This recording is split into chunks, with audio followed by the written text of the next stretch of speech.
बिस्मिल्लाहिर्रहमानिर्रहीम, अस्सलाम वालेकुम। अली सलमान जी टीवी के तमाम नाजरीन को जी स्पोर्ट्स में खुश आमदीद कहता है कि जहाँ पर रोज़ाना रात 11:05 पर हम इस महफिल को, इस बज़्म को सजाते हैं आपके लिए और बात करते हैं पाकिस्तान स्पोर्ट्स के हवाले से। और इस हफ्ते का ये हमारा पहला शो है और गुज़िश्ता जुमेरात से लेकर अब तक का काफ़ी ज़्यादा हैपनिंग्स हुई हैं पाकिस्तान क्रिकेट के हवाले से। रमीज़ राजा साहब ने प्रेस कॉन्फ्रेंस की, अहमद शहजाद साहब ने जो साफ़ियों से गुफ्तगू की, कुछ अपने कैरियर के हवाले से बात की। इसके साथ साथ पाकिस्तान की जो तैयारियाँ हैं वो रावलपिंडी में कैंप इस वक्त जारी है और पाकिस्तान की टीम जो है वो जो श्रीलंका के खिलाफ 2 टेस्ट मैचेस की सीरीज़ है जिसका जुलाई में खेला जाएगा, उस हवाले से पाकिस्तान की टेस्ट टीम अपनी तैयारियां कर रही है। बहुत सारी बातें हैं आज इस शो में करने के लिए, जिसके लिए हमारे साथ मौजूद होंगे पाकिस्तान की क्रिकेट से जुड़े 2 ज़बरदस्त सितारे। एक जो है वो बड़े ज़बरदस्त स्पोर्ट्स जर्नलिस्ट हैं, Sindh sports journalist association of Sindh के प्रेसिडेंट हैं आसिफ खान, और दूसरे हमारे साथ जो पाकिस्तान के 7वें one day international cricketer Mahmood Hamid sahab. इन दोनों से गुफ्तगू करेंगे, लेकिन सबसे पहले प्राइम का फॉर्मेट आज की top stories. Pakistan cricket team दौरे श्रीलंका की तैयारियों में मसरूफ। रावलपिंडी क्रिकेट स्टेडियम में कौमी टेस्ट स्क्वाड ने वार्म अप मैच खेला। कौमी टेस्ट स्क्वाड में वापसी पर खुश हूँ, श्रीलंका सीरीज में परफॉर्मेंस के लिए पुरुमीद हूँ। यासिर शाह मतलब एक्साइटेड बहुत हूँ कि अभी क्योंकि 1 साल के बाद मैं पाकिस्तान टीम में खेलूंगा तो अच्छी परफॉर्मेंस दूँ। शान मसूद ने इंग्लिश काउंटी में रवां सीजन में 1000 रन बनाने वाले पहले खिलाड़ी बन गए। मेरे बारे में जो रिपोर्ट दी गई उसका मेरे करियर पर मनफी असर पड़ा। रिपोर्ट में जो लिखा गया उसकी वजाहत होनी चाहिए। अहमद शहजाद मेरे बारे में जो रिपोर्ट्स दी गई हैं वो एटलीस्ट मुझे बताई जाए, मेरा उस पर मौक़िफ़ लिया जाए और उस केस को प्रॉपर्ली डील किया जाए, बिकॉज मेरे करियर को हर्ट हुआ है। इंग्लैंड ने न्यूजीलैंड को तीसरे टेस्ट में 7 विकेटों से शिकस्त देकर व्हाइट वॉश कर दिया।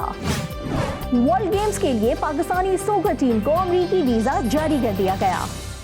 जी नाज़रीन, ये थी आज की टॉप स्टोरीज़ और आपने अहमद शहजाद को सुना जिनका ये कहना था कि मेरे कैरियर को हर्ट किया गया और उनके बारे में जो रिपोर्ट्स दी गई, जो मनफी तासुर से उभरा, उसने उनके कैरियर को जो है वो थोड़ा सा डिस्टर्ब भी कर दिया। महमूद हामिद साहब और आसिफ खान साहब हमारे साथ मौजूद हैं। महमूद हामिद साहब बजरिया वीडियो लिंक और आसिफ खान साहब हमारे साथ स्टूडियोज़ में मौजूद हैं, हम इनसे बात करेंगे। लेकिन अहमद शहजाद ने कहा क्या, ज़रा आइए वो तफसील से सुनते हैं। मेरे पास भी अपने डिफेंस में बहुत ज़्यादा चीज़ें हैं, ठीक है। मुझे लगता है मैंने कभी भी कहीं रॉन्ग नहीं किया, मैंने हमेशा डिसिप्लिन कायम रखा और उसको लोगों को बिल्कुल ऑपोजिट साइड दिखाई जाती है। मैं सिर्फ ये कहना चाहता हूँ कि जो इल्ज़ामात, जो बातें लिखी गई, एक सीरीज़ में मैंने ऐसा क्या कर दिया कि इतना बड़ा रिपोर्ट का सुना थद्दा दे दिया गया, तो वो मुझे पता होनी चाहिए। और वो अभी अगर तो ऐसा नहीं है तो मुझे तरदीद भी देखने के लिए नहीं मिली कि किसी ने आके कहा हो कि नहीं जी ये इतनी बड़ा ऑफिशियल पे जो सीट पे बैठा होगा वो गलत बात तो नहीं करेगा, वो आके पब्लिकली क्यों कहेगा। तो ऐसी बात है। और जिस चीज़ का मुझे नुकसान हुआ है, मेरे बारे में जो रिपोर्ट्स दी गई हैं वो एटलीस्ट मुझे बताई जाए, मेरा उस पर मौक़िफ़ लिया जाए और उस केस को प्रॉपर्ली डील किया जाए, हैंडल किया जाए। अगर किसी ने मेरे बारे में कोई बात की है, रिपोर्ट की है, तो एटलीस्ट उसके एविडेंस उनके पास होने चाहिए, बिकॉज मेरे करियर को हर्ट हुआ है। मैच में मैं ओपनर आया, दूसरे मैच में मुझे 1 डाउन कर दिया गया, तीसरे मैच में मैं बाहर हो गया। तो अगर सोशल मीडिया का प्रेशर था या फलाना, तो फिर क्या आप मैसेज क्या देते हैं। जो 60 प्लेयर्स का कैंप था, आई डोंट नो, मुझे बिल्कुल रीज़न नहीं पता उसका कि मेरा नाम उसमें क्यों नहीं है, even though I wanted to play. मुझे बड़ा दुख है कि मैं PSL का पार्ट नहीं था। अगर मैं कहूँगा दुख नहीं है, बिल्कुल गलत होगा, मुझे काफ़ी दुख है। जी जनाब, आपने अहमद शहजाद को सुना। अहमद शहजाद अपने दुख का इजहार कर रहे थे और साफ़ियों के साथ उनकी एक मुलाकात भी हुई। 2017 में उन्होंने आखिरी टेस्ट मैच खेला पाकिस्तान के लिए और 5 साल के बाद ऐसा क्या हुआ कि अहमद शहजाद को जोश आया कि वो साफ़ियों को बुलाएं, इंटरव्यू दें, अपने ख़यालात का इजहार करें और अपने दुखड़े साफ़ियों के सामने रोएं। उन्होंने कहा कि उनके कैरियर में क्या जो कुछ हुआ उसके वो ज़िम्मेदार नहीं हैं, बल्कि हालात ऐसे पैदा कर दिए गए कि वो उसके ज़िम्मेदार, जिसकी वजह से उनको करार दिया गया। महमूद हामिद साहब हमारे साथ बजरिया वीडियो मौजूद हैं। महमूद हामिद साहब से गुफ्तगू का आगाज़ करेंगे। महमूद भाई, आपने सुनी अहमद शहजाद साहब की गुफ्तगू, आप मुझसे बेहतर जानते हैं, PIA को आपने कोच भी किया, आपने खिलाड़ियों के साथ आपका मेल जोल भी हमसे कहीं ज़्यादा है, आपको दरून खाना कहानियाँ भी सारी मालूम हैं। ये जो अहमद शहजाद साहब कह रहे हैं कि मेरा कोई कसूर नहीं है और दूसरों की वजह से मेरा कैरियर ख़राब हुआ, इसमें आपको लगता है किसी हद तक सदाकत है? सबसे पहले तो शुक्रिया अली सलमान। मैं ये कहूंगा, देखिए कोई किसी का कैरियर ऐसे नहीं खराब कर सकता और आपको एक प्रॉपर चांस मिला हुआ था। आप अपने कैरेक्टर से और अपनी परफॉर्मेंस से आप जो है वो हर चीज कर सकते हैं। तो मेरे ख्याल से परफॉर्मेंस भी थोड़ी सी डाउन हुई थी जब वो टीम से आउट हुए। फिर मेरे ख्याल से कोच के साथ जो है वो, जिसे कहना चाहिए मेंटल लेवल जो है दोनों कोच का और प्लेयर का जो है वो बन नहीं पा रहा था। तो मेरे ख्याल से ये सारी चीजें थी जो वकार यूनुस ने कोई इनके खिलाफ जो भी चीजें लिख के दी हैं, तो मेरे ख्याल से इनको अपने आप को बेहतर और करने की जरूरत है। हाँ, दूसरी बात अहमद शहजाद की, इस बात से मैं जरूर मुत्तफिक हूँ कि अगर इन्होंने जो किया वो इनको बताया जाए कि भाई आपने ये आपकी चीजें हैं और आप में ये खामियां हैं, आप इनको रेक्टिफाई करें और चीजों को सही करने के बाद आपके लिए दरवाजे खुलें। लेकिन अगर किसी के लिए, प्लेयर्स के लिए आप दरवाजे बंद कर देंगे, प्रूवन प्लेयर है, पाकिस्तान क्रिकेट के लिए बड़े रन्स किए हैं, हर लेवल के ऊपर सेंचुरीज स्कोर किए हैं इन्होंने। ये पहले क्रिकेटर थे जिन्होंने T20, वनडे और टेस्ट तीनों में सेंचुरी, तो प्रूवन प्लेयर है ना, और पाकिस्तान के मुस्तकिल ओपनर की हैसियत से काफी देर से खेलते रहे। अच्छा महमूद भाई, तो मुझे चूंकि पहला ब्रेक प्रोग्राम का लेने, जरा मैं आसिफ को भी शो में जरा ले लूँ। आसिफ क्विकली मुझे बता दीजिएगा, मुझे ब्रेक पे आना है कि अहमद शहजाद ने जो कहा उसमें किस हद तक वो खुद कसूरवार है या नहीं। लड़ाई के बाद याद आने वाला मुक्का अपने मुंह पे ही मार लेना चाहिए। इतने तवील अरसे के बाद 2015 में वकार ने रिपोर्ट दी है, 16 गुजरा, 17 गुजरा, 17 में ये खेले भी, 19 में ये T20 मैच भी खेले, कायदे ट्रॉफी भी खेले, लिस्ट मैचेस भी खेले, PSL भी खेले, कहीं पर भी परफॉर्मेंस खातिर खा नहीं है। तो वो तो वकार ने इनका बल्ला नहीं पकड़ा था ना कि परफॉर्मेंस दीजिए आप या ना दीजिए। कुछ और मसाइल थे इनके साथ, फिटनेस का मसला भी था, बीच में इंजरी का मसला भी था। बाकी देखिए डिस्ट्रैक्शन है इनको, ये शायद खबरों में रहना चाहते हैं या खबरों में आना चाहते हैं, ये तरीका ठीक नहीं चुना इन्होंने और इसके कुछ हासिल मुझे नहीं लगता कि होगा। कुछ हासिल होगा, इससे जो है आने वाला वक्त ही बताएगा इससे क्या हासिल होगा। आसिफ खान साहब, महमूद हामिद साहब हमारे साथ मौजूद रहेंगे, लेकिन इस वक्त लेंगे हम एक ब्रेक, क्योंकि हम एक ब्रेकिंग न्यूज़ की जाने जाना है। जब ब्रेक के बाद वापस आएंगे तो मज़ीद गुफ्तगू को आगे बढ़ाएंगे।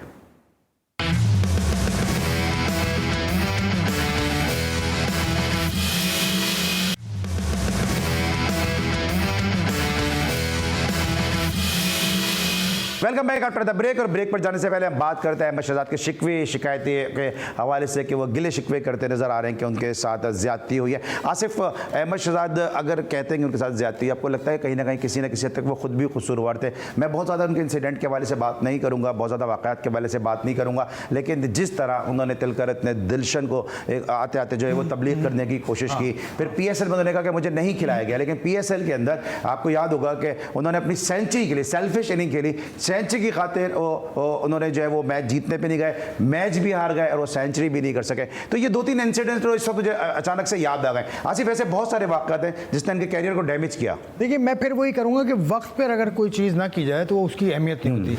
उमर अकमल को इनके साथ मिलाया जाता है। उमर अकमल को मैं यहाँ ये क्रेडिट ज़रूर दूंगा कि जब कुछ उनके साथ होता है वो उसी वक्त बोलते हैं, चाहे वो मिकी आर्थर वाला मामला हो, चाहे वो कोई और मैटर हो, वो हमेशा बर वक्त बात करते हैं। उसमें वो बुरे भी बनते हैं, अच्छी बात है, गलत बात है, वो कतई नज़र उसके, लेकिन वो टाइम पे बात करते हैं। अहमद शहजाद ने अपनी ट्रेन मिस कर दी है, क्योंकि उनके बाद फ़खर जमान आ गए, उनके बाद इमामुल हक आ गए, उनके बाद ओपनिंग स्लॉट में शान मसूद आ गए, उनके बाद और भी आप इमामुल हक को ले लें, अब्दुल्ला शफीक आ गए, आबिद अली आ गए, शान मसूद हैं, बहुत सारे लोग हैं, एहसान अली आ गए, बहुत सारे लोग हैं पूरी। और अहमद शहजाद को क्या मौका नहीं मिला? काज़म ट्रॉफी जो आखिरी खेली है उसमें टॉप 30 में है बमुश्किल, 29 या 28वां नंबर है इनका। सिर्फ 5 मैचेस काज़म ट्रॉफी के खेले थे। लिस्ट ए में देख लें, परफॉर्मेंस ऐसी ही है, टॉप मतलब जो टॉप में इनको आना चाहिए उसमें नहीं आए। T20 क्रिकेट में भी जो आखिरी सीरीज़ इन्होंने श्रीलंका के खिलाफ खेली है उसमें भी ये टॉप परफॉर्मर नहीं है। तो वहाँ भी आउट ऑफ द वे जाके खिलाया था मिसबा ने उमर अकमल को और अहमद शहजाद को, अगर आपको याद हो। बिल्कुल ऐसे ही है। उसके बाद फिर PSL में आ जाइए। PSL में इन्होंने फिर शिकायत की कि मेरा नंबर सही नहीं है। उसके अगले रोज़, PSL के खात्मे के अगले रोज़ मैंने नदीम उमर साहब से बात की थी। उन्होंने ये कहा था कि हमने सिर्फ बैटिंग ऑर्डर चेंज किया था क्योंकि हमारा जो ओपनर थे वो सेट थे, तो उसके बाद ओपनिंग के बाद 1 डाउन से ज़्यादा इनको नीचे नहीं भेजा गया। तो उसने भी शिकायत, तो आप शिकायत करने से पहले अपनी परफॉर्मेंस से आप जताएं। प्लेयर अगर और आप दूसरी बात है, मैं उन्हें भी जरा शामिल करता हूँ, दूसरा प्रोफेशनल प्लेयर हैं, आपको जिस नंबर पे भी खेलने का कहा जाएगा आपको खेलना पड़ेगा और आपके पास कोई एक्सक्यूज होना नहीं चाहिए। अगर आपको कम गेंदें मिलती हैं तो आप अकॉर्डिंग टू द सिचुएशन जाएं, परफॉर्म करें। मैं तो आप क्या कहेंगे? आसिफ ने बड़ा ब्रीफली बताया, मैंने 2-3 इंसिडेंट आपको बता दिए, और इसके साथ साथ अंडर 19 में जहां पाकिस्तान हैट्रिक करने वाला था, खालिद लतीफ़ पहले जीते, उसके बाद फिर सरफराज जीते, फिर इमाद वसीम की कप्तानी में पाकिस्तान हैट्रिक करने वाला था, वहां पे अहमद शहजाद, बहुत सारे लोगों को शायद ये बात ना मालूम हो कि अहमद शहजाद काफ़ी देर तक पिच पे लेटे रहे और उनकी तबीयत खराब थी, उनको कहा भी कि आप उठ के चले जाए, लेकिन वो नहीं गए, और फिर बारिश हो गई और टाइम ज़ाया हुआ। ये सब लोग इस बात के गवाह हैं, हम अपनी तरफ से बातें नहीं कर रहे हैं, ये सारे वाक़यात माजी का तारीख का हिस्सा है। तो आपको लगता है कि खुद इन्होंने अपने कैरियर को डैमेज किया अपनी बातों की वजह से? एब्सोल्युटली, मेरे ख्याल से थोड़ा सा प्रॉब्लम तो थी जो कि टीम मैनेजमेंट के साथ, और ये थोड़ी सी इनके साथ ये प्रॉब्लम रही है। अपने आप को उन्होंने, जिसे कहना चाहिए कि एज अ प्रोफेशनल उनको एटीट्यूड में अपना सुधार लाने की जरूरत थी, जो कि नहीं ला सके। बिल्कुल आसिफ ने बात सही की है कि जब आप टीम से बाहर होते हैं और आपके ऊपर बहुत सारी चीजें हो जाती हैं, तो आपको क्या करना होता है, आप फोकस हो जाते हो। अगर एज ए प्रोफेशनल आप फोकस हो जाते हो और आप अपनी बैटिंग के ऊपर ही तवज्जो देते, आप 500 करते, आपका कमबैक हो जाता। आप लिस्ट एक में जाके वहां पर आप रन्स करते तो आपका कमबैक हो सकता है ना, क्योंकि आपने क्रिकेट खेली हुई है और आप प्रूवन प्लेयर हो। लेकिन आपकी जो सोच है वो परफॉर्मेंस की तरफ नहीं, आप एक्सक्यूजेस की तरफ जा रहे हो।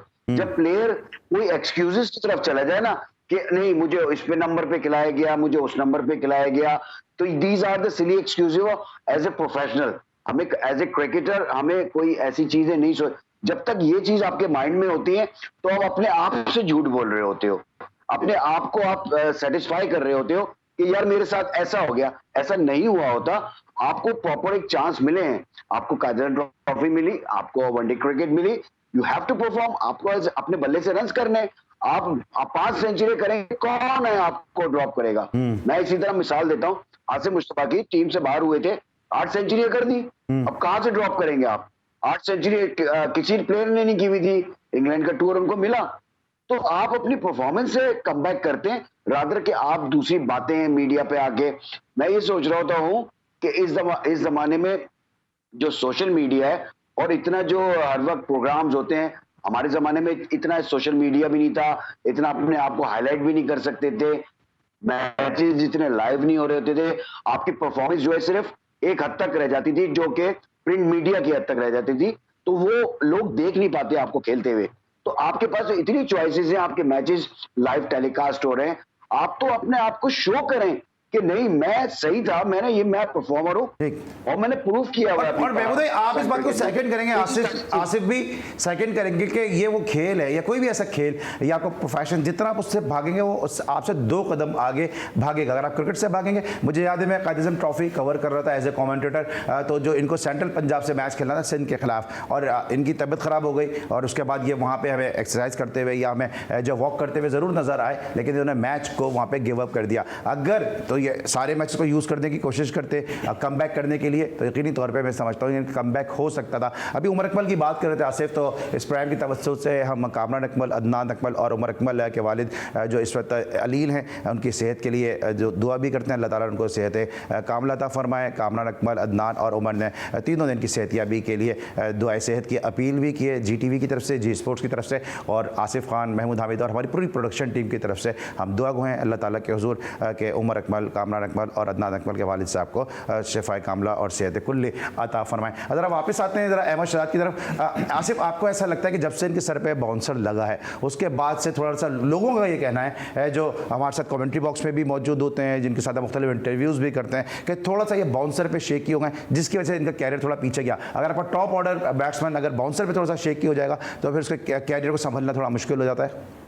देखिए, ये बात तो खैर हतमी तौर पे मैं कह नहीं सकता, क्योंकि मैं ना खिलाड़ी हूँ ना मैं मेडिकल एक्सपर्ट हूँ, लेकिन Ahmed Shahzad is a good player. ये इसको उनको इसमें तो कोई दो राय है ही नहीं, इसमें तो दो राय है ही नहीं। तो इतना अच्छा प्लेयर होने के बावजूद वो ट्रांसलेट नहीं कर पा रहे परफॉर्मेंस, तो इसमें कोई मसला है। उनको कहीं ना कहीं कोई चीज़ तंग कर रही है, जिससे उनको निकलना होगा, या तो निकलना होगा, ये सब चीज़ें जो माजी का हिस्सा है उसको। आपको ऐसा लगता है आसिफ, सॉरी आपकी बात को इंटरप्ट कर रहा हूँ, कि एक तो इससे भी निकलना होगा, दूसरे शाहिद आफरीदी की औरा से भी बाहर निकलना होगा। शाहिद आफरीदी एक है और एक ही रहेगा। अगर आप शाहिद आफरीदी के सांचे में अपना को ढालने की कोशिश करेंगे करेंगे तो फिर आप ना इधर करेंगे ना उधर करेंगे, इंडिविजुअलिटी आप अपनी खो देंगे।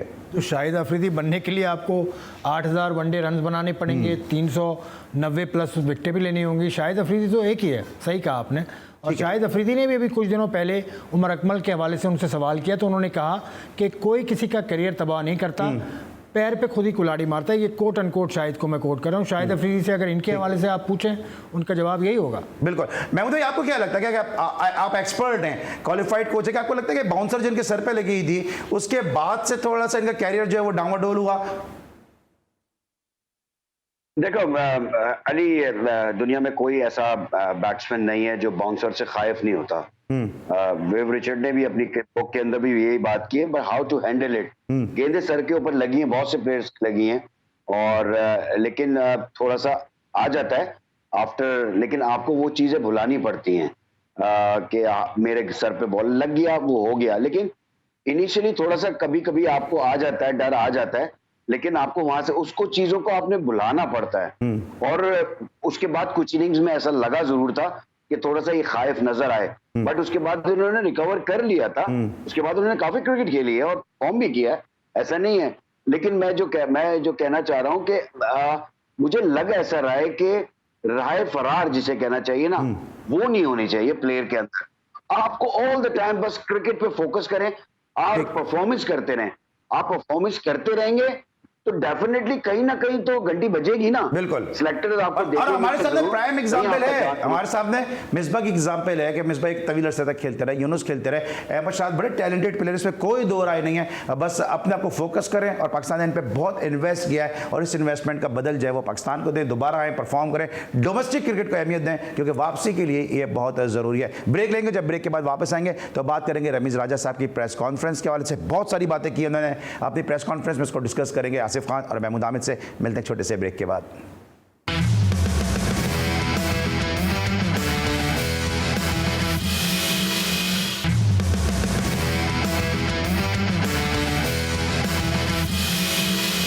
Welcome back after the break. और ब्रेक पर जाने से पहले हम अहमद शहजादा के हवाले से गुफ्तगू कर रहे थे, लेकिन एक प्रेस कॉन्फ्रेंस की है chairman Pakistan cricket board Ramiz Raja sahab ने। क्या कहा, आइए ज़रा सुनते हैं। जो इजलास हुआ उसमें मोटी मोटी चीज़ ये है कि 15 बिलियन रुपीस का बजट जो है वो अप्रूव किया, जिसमें से कि 78% जो है वो क्रिकेट में खर्च हो रहा है। इसके अलावा हमने रेड एंड वाइट बॉल का कॉन्ट्रैक्ट पहली दफ़ा ऑफ़र कर रहे हैं। शायद पहली दफ़ा आपको फर्स्ट क्लास क्रिकेट में 3 फॉरेन कोचेज़ मिलेंगे और 3 लोकल कोचेज़ मिलेंगे, क्योंकि मैं समझता हूँ कि वो शारग है। वहाँ पे अगर आप में डिसिप्लिन आता है और एक एक्सपेरिमेंट करने की ज़रूरत है, क्योंकि बहुत देर से हम एक ही तरह से चल रहे हैं। इसी तरह से मैथ्यू हेडन को हम दोबारा से इंशाल्लाह एंगेज करेंगे फॉर द वर्ल्ड कप की स्टेंट के लिए, क्योंकि लोकल नॉलेज का बड़ा फ़ायदा होता है। सो जो क्रिकेट की चीज़ें हैं वो आप रिलैक्स हो जाएँ, इसलिए कि उसके ऊपर जो है वो कहीं हम मार नहीं खाएंगे। मेरा तो एक राइट मैं समझता हूँ as a chairman, as a cricketer, मगर मैं कभी कोशिश नहीं करता हूँ कि किसी स्ट्रैटेजी में आके और दखल अंदाजी करूँ, बल्कि मैंने ये जो सक्सेस है ये इसी वजह से है कि चेयरमैन एंड कंपनी पीछे हटे हुए हैं और लीड ले रहे हैं जो उसके मेजर स्टेक होल्डर्स हैं, यानी कि टीम वाले और आपके चीफ सेलेक्टर। देखिए, एक ख़त लिखा था डिपार्टमेंट वालों को, तो लुक वॉन्ग रिस्पॉन्स था। मैं आपको फ्रैंकली बताऊं, हमारे पास सारी कॉरेस्पॉन्डेंस मौजूद है। पैटर्न इन चीफ हैं जी, पॉइंट कहने का ये है। मगर आई थिंक अगर आपके फैंस आपके साथ हैं और आपकी परफॉर्मेंस बोलती है तो मुश्किल हो जाता है ये डिसीजन करना मेरे हिसाब से, बट उनकी कॉल है कम्प्लीटली। जब हमने पाकिस्तान क्रिकेट के हवाले से बात की और रमीज़ राजा साहब के हवाले से भी गुफ्तगू की, लेकिन यासिर शाह ने अपने कमबैक के हवाले से क्या कहा, आइए सुनते हैं। कोशिश कर रहे हैं, क्योंकि डोमेस्टिक अगर अभी आप पाकिस्तान का देखें तो मैंने टॉप किया और अपनी कोशिश कर रहे हैं, क्योंकि हमने तो ये होता है कि हमने परफॉर्मेंस देने होते हैं, चाहे डोमेस्टिक में अगर चांस मिलते हैं, फिर इंटरनेशनल में वनडे में, तो इंशाल्लाह उसमें कोशिश करें अच्छी परफॉर्मेंस दें। तो जैसे सकलेन भाई के साथ अच्छे है, क्योंकि वो स्पिनर है और स्पिनर्स को अच्छा जानते हैं, उसके एक्शन के बारे में सारी चीज़ें, बॉलिंग के बारे में बताते रहते हैं। प्रेशर तो नहीं होना चाहिए, क्योंकि आप अपने कम बैक कर रहे हो, अपने उसमें टीम में वापस आ गए हो, तो इसमें प्रेशर की तो कोई बात नहीं है। लेकिन यह है कि मतलब एक एक्साइटेड बहुत हूँ कि अभी क्योंकि 1 साल के बाद मैं पाकिस्तान टीम में खेलूँगा तो अच्छी परफॉर्मेंस दूँ, सब जो मेरे रिकॉर्ड है, जो मेरे जिसके एक इनिंग में सबसे ज़्यादा आउट है उसको ब्रेक करूँ इंशाल्लाह। जैसे इंजरी से आते हो तो आपको टाइम लगता है अपने फॉर्म में वापस आने के लिए, तो इसलिए फिर मैं जाके पाकिस्तान कप खेले, मैं रिजर्व में था, पाकिस्तान कप खेला और वहाँ पर मैंने अपनी बॉलिंग मतलब काफ़ी मैच खेले, वनडे मैच जिसमें मेरे अपने रिदम वापस आ गए। तो उम्मीद है इंशाल्लाह जिस तरह मेरी बॉलिंग चल रही है तो इंशाल्लाह श्रीलंका में अच्छी परफॉर्मेंस होगी और इंशाल्लाह जीतेंगे।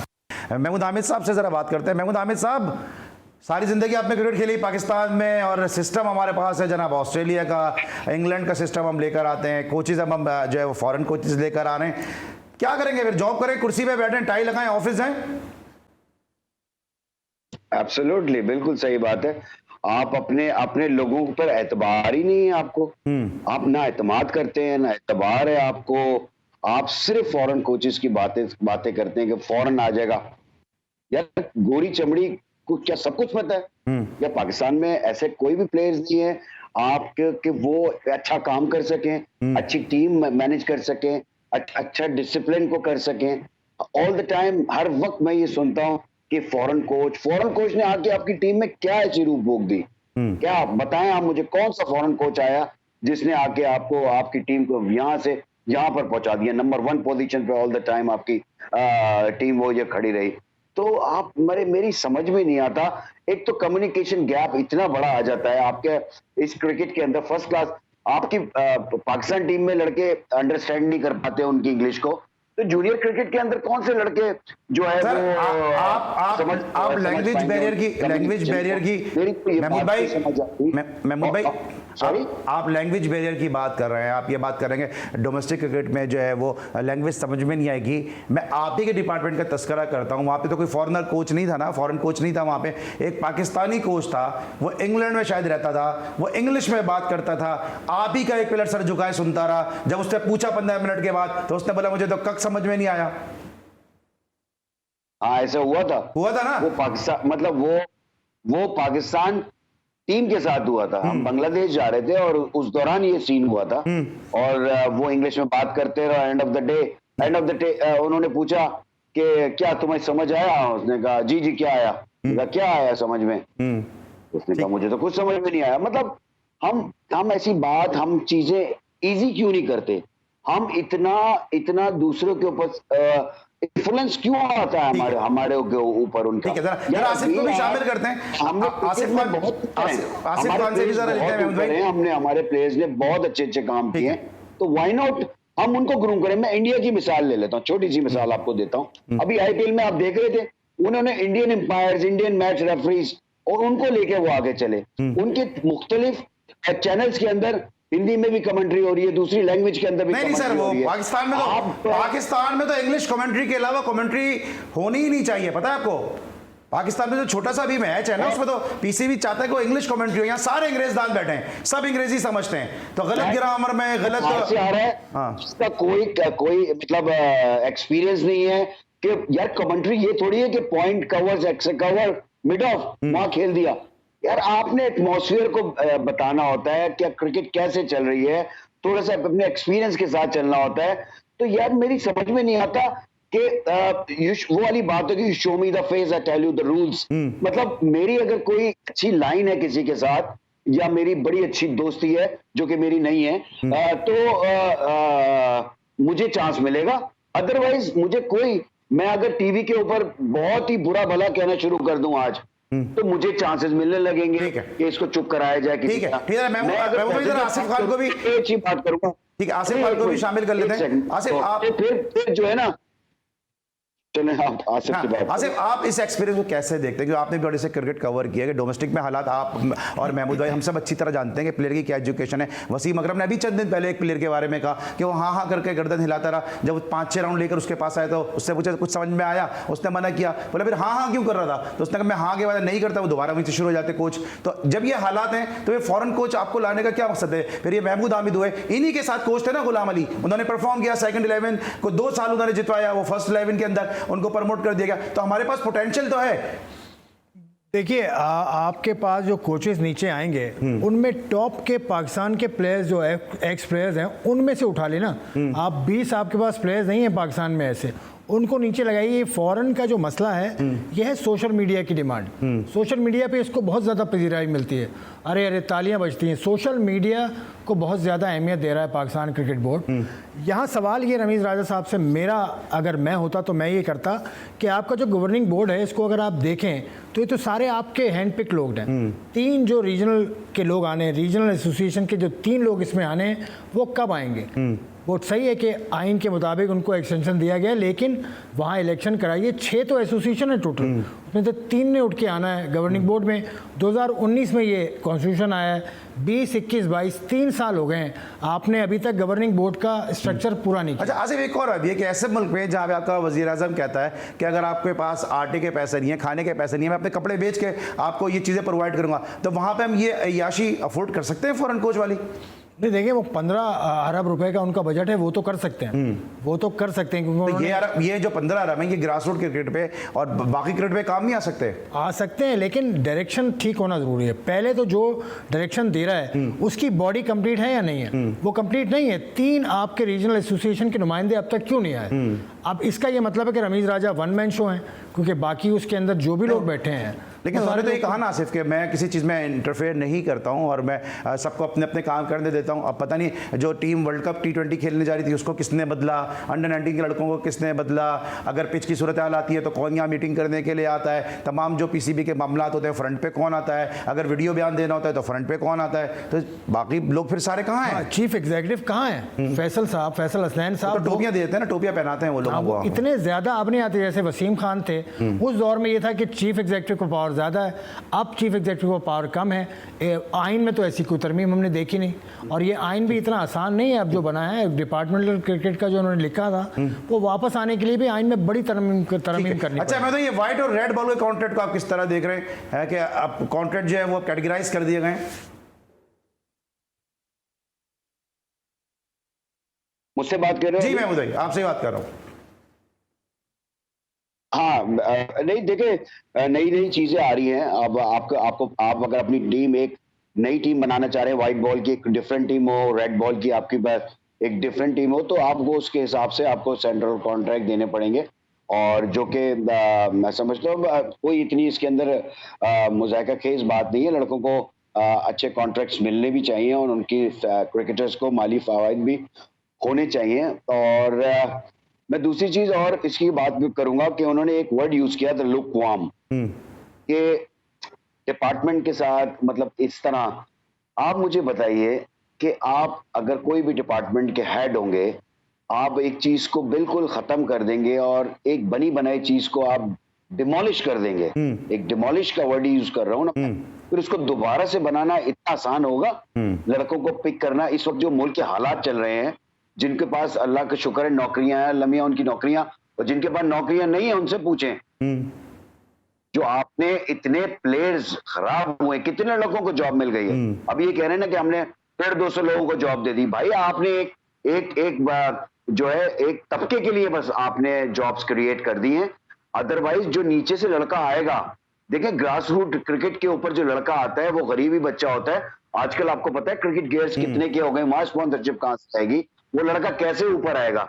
मैं अपने बच्चे को कैसे क्रिकेट खिलाऊंगा कि मैं अपने बच्चे को एकेडमी भेजूं? वहां 2000 रुपए की एकेडमी, जो पाकिस्तान कराची के अंदर इतनी एकेडमीज चल रही हैं, पैसे ले लेके जो एकेडमीज चल रही हैं, उनका क्या फायदा हो रहा है? मुझे बताए ना। सही। ये बच्चों को कहाँ खिलाएंगे आप?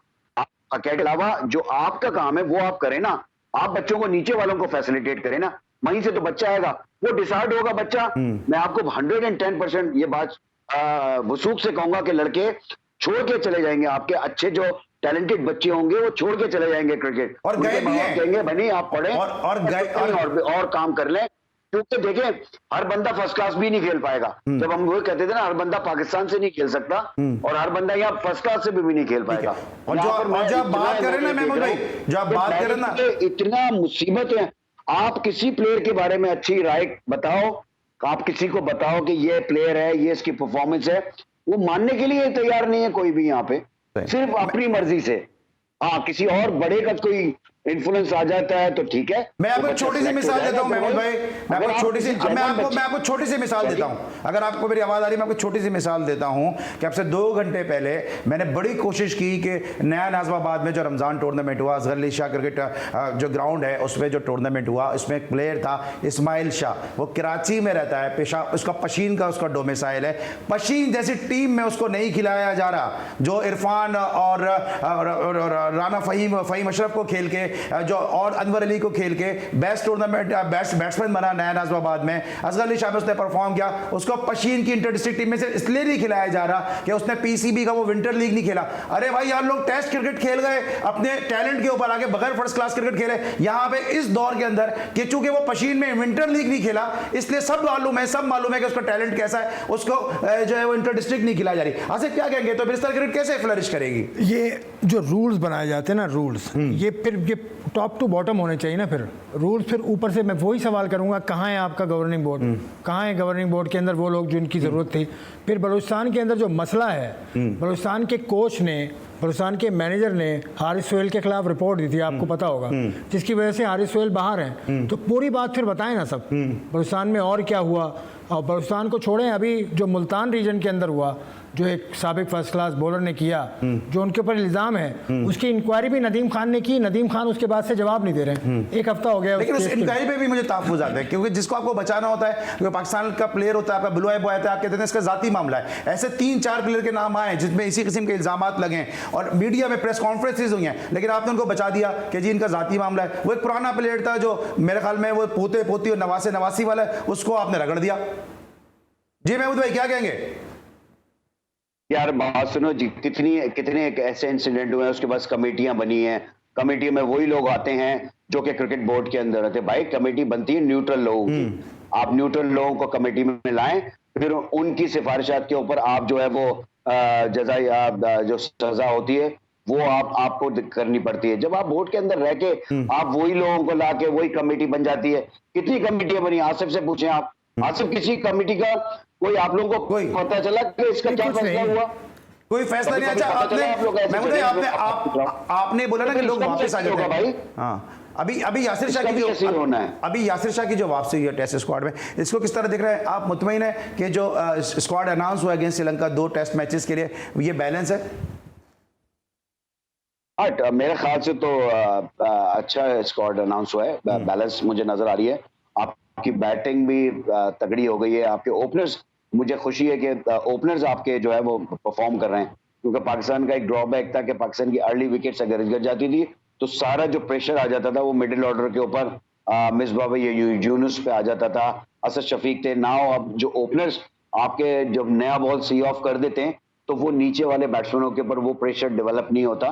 तो मेरे ख्याल से पाकिस्तान टीम एक अच्छी सिम्त की तरफ आ गई है। टीम एक बैलेंस है, मेरे ख्याल से बॉलिंग आपकी बहुत अच्छी है। ठीक है। अच्छा, आपने बॉलिंग की बात की ना, जरा आसिफ से भी पूछ लेता हूं। आसिफ, बहुत सारे लोग ये बात करते हैं हारिस रऊफ की जगह मीर हमजा या शाहनवाज धानी की जगह बन सकती थी, आपको क्या लगता है कि हारिस रऊफ सही आइडियल चॉइस है? हारिस रऊफ जो खिलाए जाते हैं वो अपनी पेस की बुनियाद पर खिलाए जाते हैं, लेकिन टेस्ट में हारिस रऊफ को अभी बहुत मेहनत की ज़रूरत है। उसकी वजह, जब मोहम्मद वसीम नॉर्दर्न के इंचार्ज थे, जब नॉर्दर्न के हेड कोच थे, तो हारिस रऊफ यहाँ कायदम ट्रॉफी के मैचेस खेलने नहीं आते थे।